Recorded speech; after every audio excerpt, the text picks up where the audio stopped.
মাগুরা জেলার কালীশঙ্করপুর গ্রামে থাকে কাদের আর শামীম।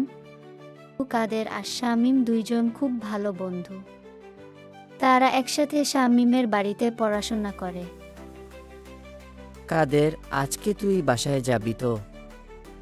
হ্যাঁ রে, চল আজকে একসাথে পড়াশোনা করি গি। শামীম, আজকে গণিতটা বুঝবি? হাহা, তুই থাকলে সবই বুঝে ফেললি।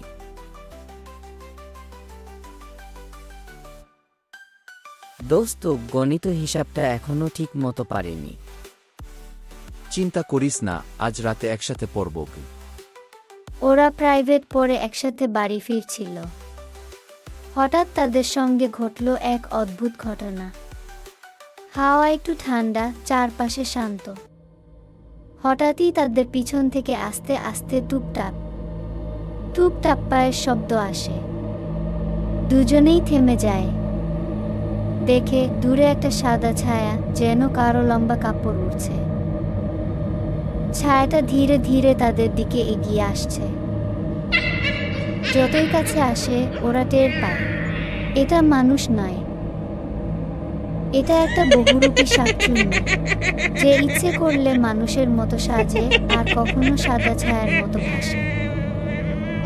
কাদের, শামীম, কোথায় যাস এত রাতে? তোরা কোথায় যাস এত রাতে? আমাকে দেখে ভয় পেলি? আমি তো শুধু তোদেরই খুঁজছিলাম। তোদের কপালে আজ ভালো কিছু নাই রে। তোদের না ধরা পর্যন্ত ছাড়বো না। সে রূপ বদলে হয়ে যায় একটা বিশাল ড্রাগন সাপ। লাল আগুনের মতো চোখ, ভয়ঙ্কর নিঃশ্বাস। কাদের আর শামীম দৌড়াতে থাকে, কিন্তু যতবারই তারা দিক বদলায়, শাকচুন্নিও ঠিক সেই দিকেই চলে আসে। যেন পুরো রাস্তা একটা গোলক ধাঁধা হয়ে গেছে। চারদিকে একটা ভয়ঙ্কর ঝড়ের শব্দ। দুজন দুদিকে ছুটে পড়ে। তাদের প্রাণপণে ছুটছে, যেন পা মাটিতে ছোঁয়াচ্ছে না। হাওয়ার শব্দ, হৃৎপিণ্ডের ধুকধুকানি, সব মিলিয়ে সে বুঝতেই পারে না কিভাবে দৌড়াচ্ছে।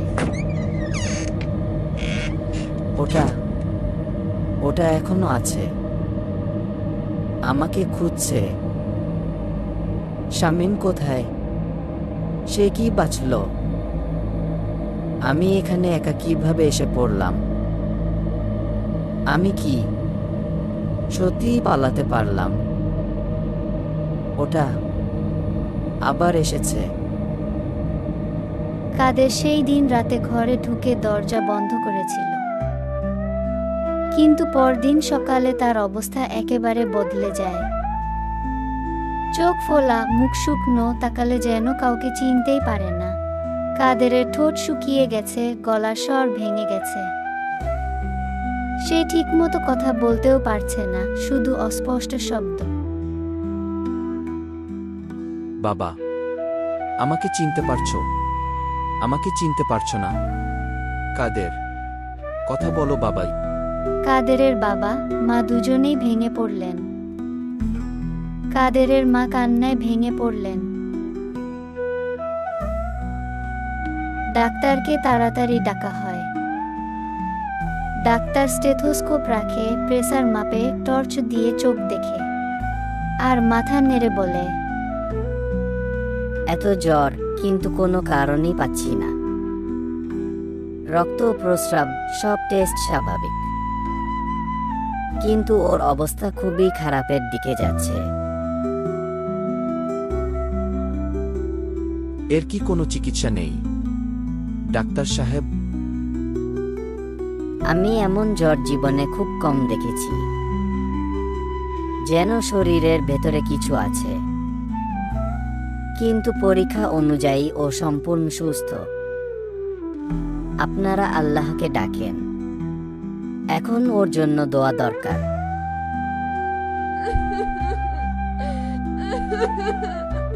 আল্লাহ, কাদের আমার একমাত্র ছেলে, তুমি ওকে রক্ষা করো।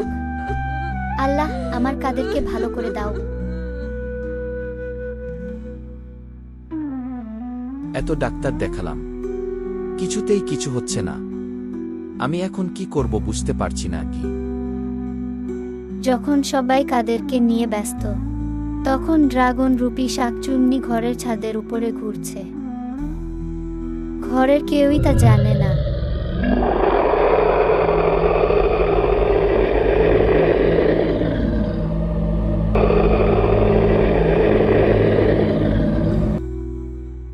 বাবা, ভয় পাওয়ার কিছু নেই। আমি একজন হুজুরকে জানি, তিনি অনেক ধৈর্যশীল ও ধার্মিক মানুষ। তিনি কাদেরকে ঠিক করতে পারবেন। ও বাবা, আমার কাদের, তোর কি হলো? আমি আর পারছি না গি। তুমি কিছু একটা করো, আমার ছেলেকে তুমি বাঁচাও। আমি জানি না কি করবে, কিন্তু কিছু একটা করো। আমি বাবাকে, কাদেরের দাদাকে খবর দিচ্ছি। তিনি এসব বিষয়ে কিছু জানেন, হয়তো তিনি কিছু করতে পারবেন। তুই একটু ভয় পাস না, আমি আছি, তোর সঙ্গে থাকব। সব ঠিক হয়ে যাবে। হুজুর অনেক শক্তিশালী মানুষ, তিনি তোকে ভালো করে দিবেন। কাদের চোখ বড় করে তাকিয়ে আছে। ভয়ে তার কণ্ঠে শব্দ বেরোতে চায় না। মুখে জোর করে ফিসফিস শব্দ হয়। দাদাও শান্তভাবে কাদেরের হাতে হাত রাখে। শান্ত থাকো, আমি কাদেরকে ঠিকভাবে দেখব। আমি অনুভব করতে পারছি তাকে কোনো অশরীরী শক্তি আঘাত করেছে। হুজুর, আপনার ক্ষমতায় আপনি সহজেই দেখতে পারবেন ওটা আসলে শাকচুন্নি নাকি অন্য কোনো অশরীরী শক্তি। আয়নায় দেখা যায় ওই ড্রাগন শাকচুন্নি, লাল চোখ, বিশাল ড্রাগন রূপ, পেছনে ঘূর্ণায়মান ধোঁয়া। হুজুরের চোখ বড় হয়ে যায়। এটা এক সাধারণ শাকচুন্নি নয়, এটি অনেক ভয়ঙ্কর, বহুরূপী শাকচুন্নি, যাকে দেখলে প্রাণ কাঁপে। হুজুর, এত ভয়ঙ্কর হলে কাদের কি বাঁচবে? চিন্তা করো না, আমরা এখনো ভিতরে আছি। আমি এই শক্তিকে নিয়ন্ত্রণ করতে পারবো, কিন্তু সতর্ক থাকতে হবে কি। শোনো, আমি একা শাকচুন্নির সঙ্গে মোকাবিলা করব। ঘরে কাদের, তার বাবা মা এবং আমি সবাই থাকব। তুমি কিছু করো না, আমি সব ঠিকভাবে সামলাবো। হঠাৎ ঘরে লাল শাড়ি পরা শাকচুন্নি প্রবেশ করে। চুল এলোমেলো, চোখ লাল, বাতাস থমকে যায়। তুই এই বাচ্চাটাকে কেন কষ্ট দিচ্ছিস? ও তো তোর কোনো ক্ষতি করেনি কি? এই হুজুর, তোমার সাথে আমার কোনো শত্রুতা নেই, কিন্তু তুমি আমাকে বাধা দিও না। এই ছেলেটাকে আমি নিয়ে যাব আমার সঙ্গে।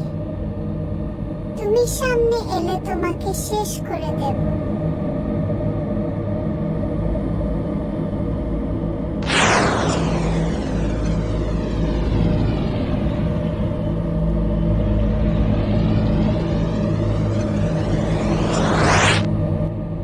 এবার বুঝলি রে আমি কতটা শক্তিশালী। এখনো সময় আছে, এই জায়গা থেকে চলে যাও, আমি ওকে নিয়ে যাব আমার সঙ্গে। তুই কি এখনো জানিস না আমার আসল রূপ? তোদের জগতের কত রহস্য আমি অনেক আগেই জেনে গেছি। আর সেই রূপে যদি তোকে আঘাত করি, তোর সমস্ত সৌশক্তি শেষ হয়ে যাবে, কখনোই আর ফেরত পাবি না। বল, দেখতে চাস? হুজুর সূরা পড়ে এবং হাত দিয়ে পানি ছুঁড়ে শাকচুন্নির দিকে। হঠাৎ শাকচুন্নির মাথা ধীরে ধীরে ড্রাগনের মাথার মতো বিশাল হয়ে যায়। লাল চোখ জ্বলছে, দেহে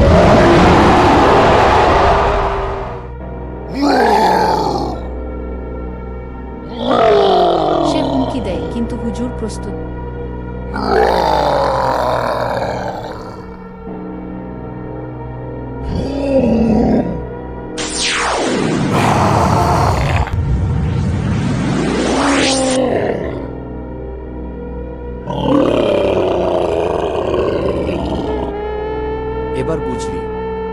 আমি কি? আমার আসল রূপ কি? এখন তুই এখানে থাকতে পারবি না। কাদেরকে তুই আর স্পর্শ করতে পারবি না। ঠিক আছে, এবার আমাকে মাফ করে দাও। আমি চলে যাচ্ছি। হঠাৎ শাকচুন্নি একটি বুদবুদ বা বল এর মতো ভেসে যায়। লাল চোখ নিভে যায়, ধোঁয়া ছড়িয়ে বিলীন হয়। পুরো ড্রাগন রূপ অদৃশ্য হয়ে যায়। আর কোনো ভয় নেই, সবকিছু এখন নিরাপদ। কাদের ধীরে ধীরে সুস্থ হয়ে ওঠে। কাদেরের দাদা এগিয়ে আসে, কাদেরকে জড়িয়ে ধরে। এবার আর কোনো ভয় নেই।